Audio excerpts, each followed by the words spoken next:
been through a lot of shit, but I know it could be way worse, bro. Yeah. And I probably feel like that because I don't necessarily feel like I've been through a lot of shit. Like a lot of bad shit happened, you know what I'm saying?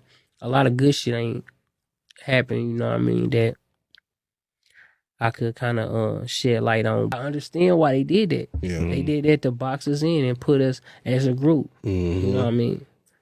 Nobody ever called themselves no fucking grundies, bro. Here's a question that nobody has asked about this case yet, and I think it's the most important question in the entire story. What does it do to a person's psychology, to their decision-making, their risk perception, their sense of reality, when they know on some level that they are being hunted, not suspected, not watched, hunted, when someone has already shot at you once and missed, when you survive but you know they're still out there, when you go back to the same streets because something, identity, loyalty, obligation, money, or some combination of all of it, won't let you leave. What happens inside the mind of a person living in that space between survival and the next attempt on their life? That is a psychological question at the center of Part 4, and the answer to it is more disturbing than anything we've told you yet. Welcome back to Psychology of Crime. This is Part 4 of the Lil E story. If you haven't watched Parts 1 through 3, do that first.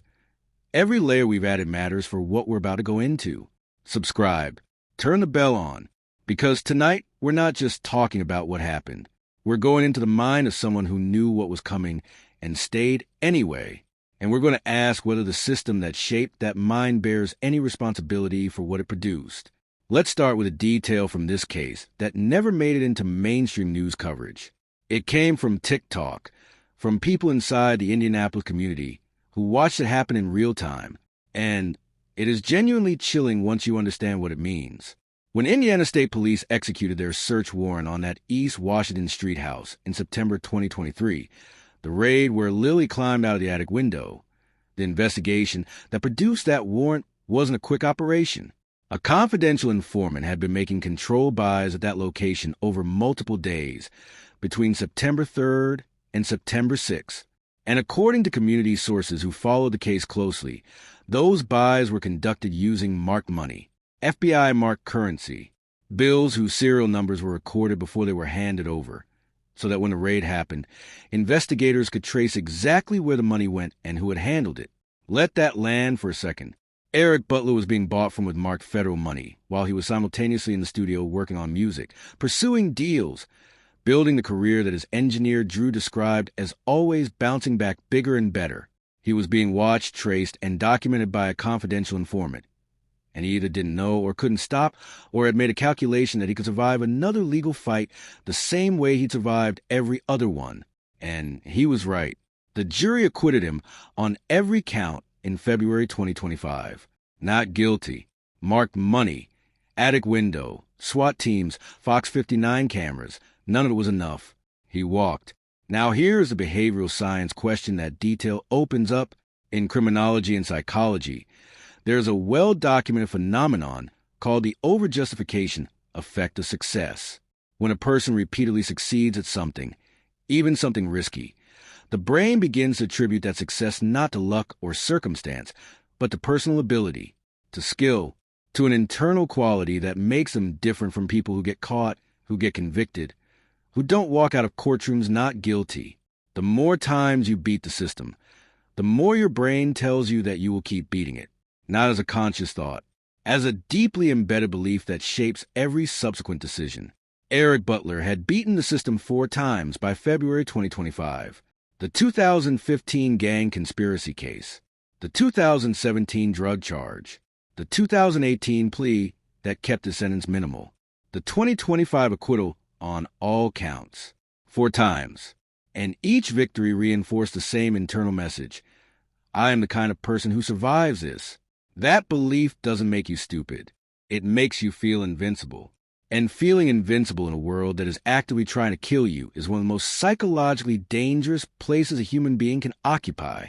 Now I want to introduce the framework that explains everything that followed, because this is the piece of the Lil E story that nobody in the mainstream coverage has touched. Forensic psychologists who study organized crime and gang violence use a concept called dual identity entrapment, It describes a situation of someone who has built two simultaneous identities.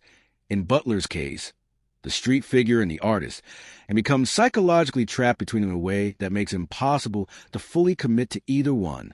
Here's how it works. The street identity provides safety through reputation. In a world governed by power dynamics, loyalty, and fear, your reputation is your protection. The moment you visibly walk away, the moment people see you choosing the music over the streets, you lose that protection. You go from being someone people are cautious around to being someone people feel they can target without consequence. So the street identity has to be maintained, not because you necessarily want it, because abandoning it makes you more vulnerable, not less.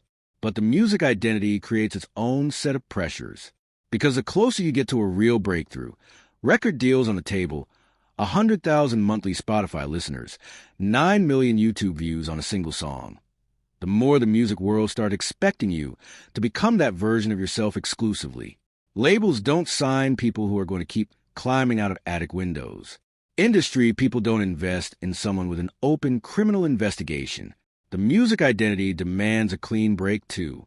And so, a person in this position is simultaneously being pulled in two directions while being psychologically unable to fully move in either one, because leaving the streets feels like removing your own armor. And leaving the music feels like abandoning the only legitimate exit you've ever found. Eric Butler was living inside that trap in the final months of his life.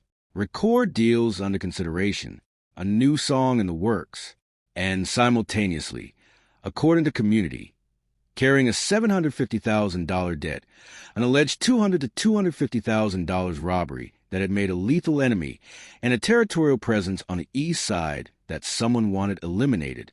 Both identities, both pulling, neither releasing him. Now let's talk about the other people inside this story, because the psychology of this case doesn't end with Eric Butler.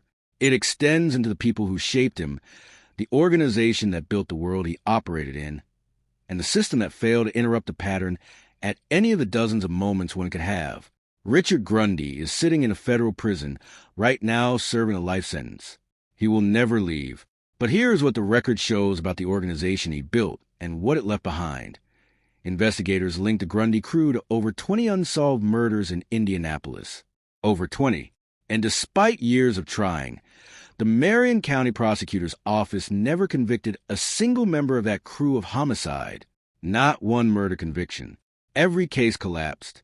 Witnesses recanted, lied about their identities, or turned out to have been somewhere else entirely. The evidence chain broke every time. What does it do to a community, to a whole ecosystem people, when that many murders go unpunished? When the courts try and fail, try and fail, try and fail again, and every failure is public, documented, reported on? What does it communicate to the people inside that world about whether accountability is real, about whether violence has consequences, about whether walking away from that world, where you've seen 20 bodies and 0 convictions, is safer than staying in it? It communicates exactly the opposite of what the justice system is supposed to communicate. It says, the courts cannot touch this. The rules don't apply here. The only accountability that exists is the accountability we impose on each other. Eric Butler grew up in that message. He was shaped by it. And he internalized the lesson that the only system that worked was the one on the streets, not the one in courtrooms. And that lesson, reinforced over a decade of watch failures, made it psychologically impossible to trust any exit that ran through official channels. Here's the detail about his music that reveals the psychological portrait most clearly, and it's one that his fans named immediately after his death. The album is called Eric Butler vs. The State of Indiana, not Lil E vs.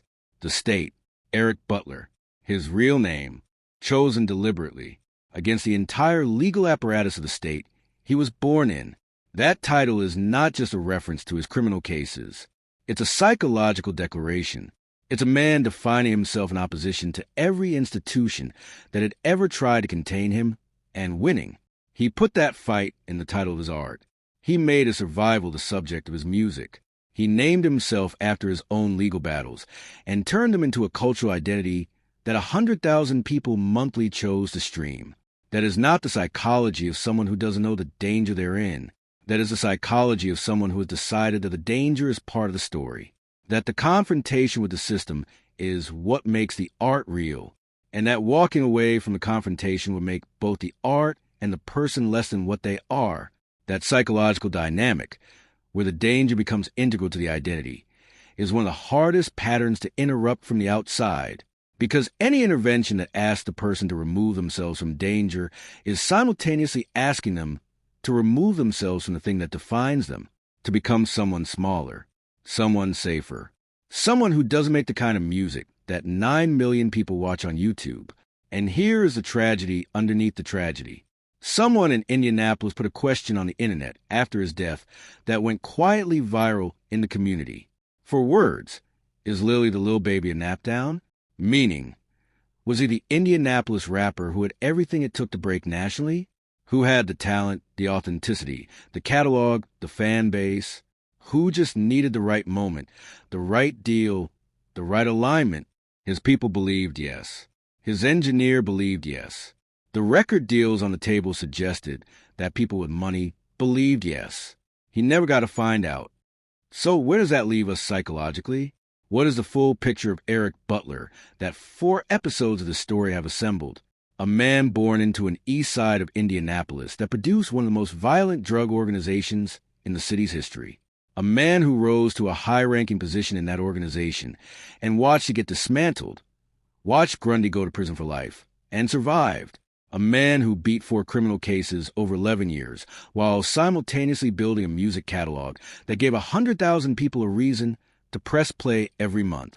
A man who survived a shooting in April, went back to the same streets, and was killed in June with a rifle by someone who knew exactly where to find him in a 0.3-mile radius. And behind all of it, an organization linked to over 20 unsolved murders, a justice system that never once convicted the people responsible for those deaths, and a decade of lived experience that told Eric Butler the only thing more dangerous than staying was leaving. Reverend Charles Harrison of the Indianapolis 10-Point Coalition said after Butler's death that the courts needed to hold people accountable. And he's right, but accountability runs in both directions. The courts failed to hold the Grundy crew accountable for over 20 murders. That failure created the environment that Eric Butler lived in. That failure taught him what the rules actually were. And that failure is part of what put him on South Franklin Road at 2:25 in the morning with no way out. The ATF tip line is still open at 1-888-ATF-TIPS. That's 1-888-283-8477. Email ATF tips at atf.gov. Crime Stoppers of Central Indiana, 317-262-8477. These cases are still open. The family is still waiting.